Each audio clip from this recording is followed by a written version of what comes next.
Praise lord. దేవుని బిడ్లారా, దేవుని యొక్క వాక్యాన్ని చదువుకొని ధ్యానించుకుందాం.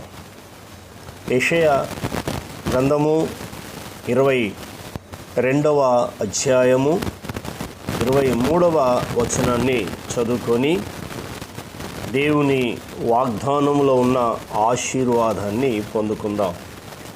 దిట్టమైన చోట మేకు కొట్టినట్టు నేను అతన్ని స్థిరపరిచెదను.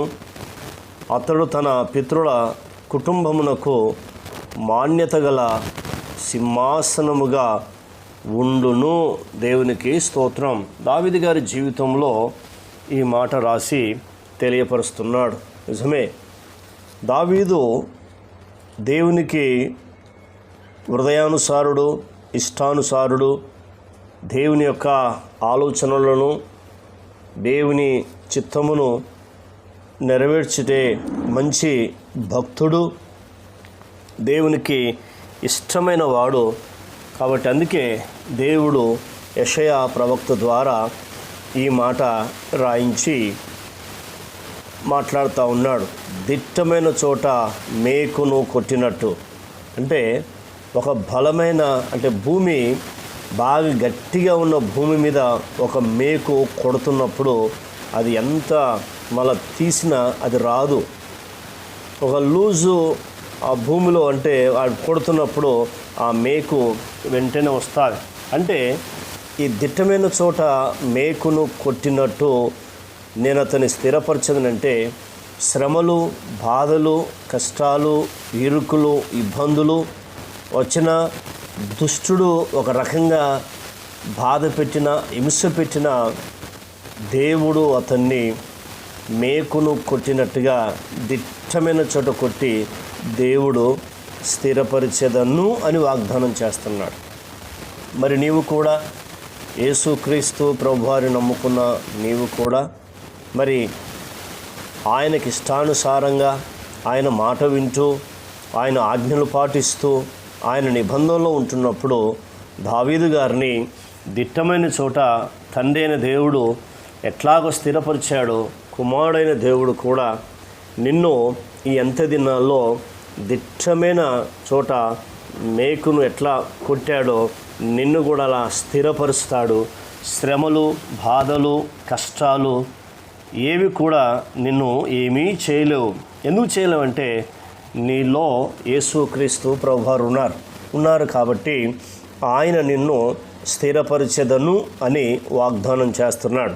దావీదు గారికి చేసిన వాగ్దానము నీకు కూడా చేస్తున్నాడు. నిన్ను స్థిరపరిచేది దేవుడే.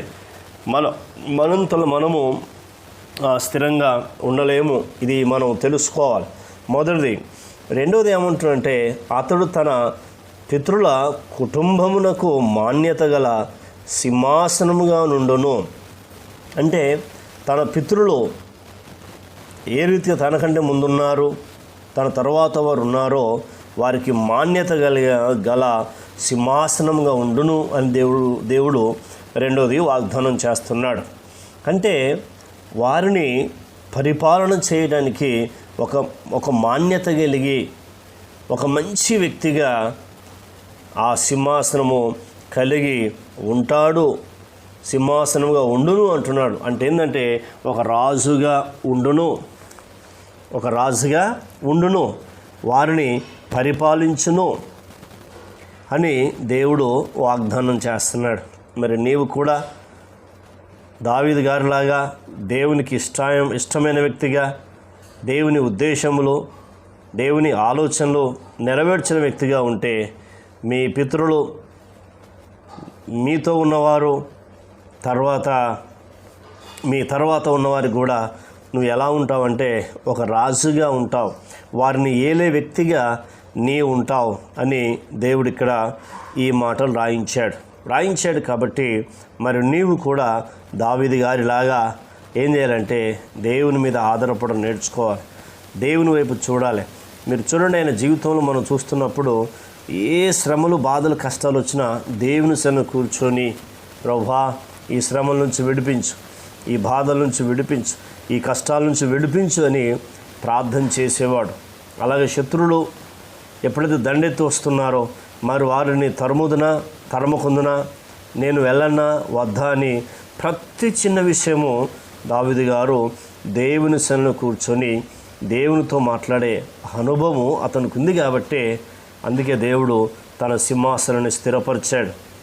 సౌలుకు తన కృపను కొట్టివేసి సౌలు ఆ యొక్క అధికారం తొలగించి దావీదు గారికి ఎందుకు ఇచ్చాడంటే ప్రతి విషయంలో దావీదు గారు దేవుని దగ్గరకు వచ్చి దేవుని యొక్క సలహాలు, ఆయన యొక్క ఆలోచన చొప్పున నడుస్తున్నప్పుడు అందుకే ఆయన ఎక్కడ కూడా ఓటమి కాలేదు, ఎక్కడ కూడా ఆయన దిగులు పడలేదు, భయపడలేదు. ఆయన దేవుడు నా పక్షంగా ఉన్నాడు అని ధైర్యం తెచ్చుకున్నాడు.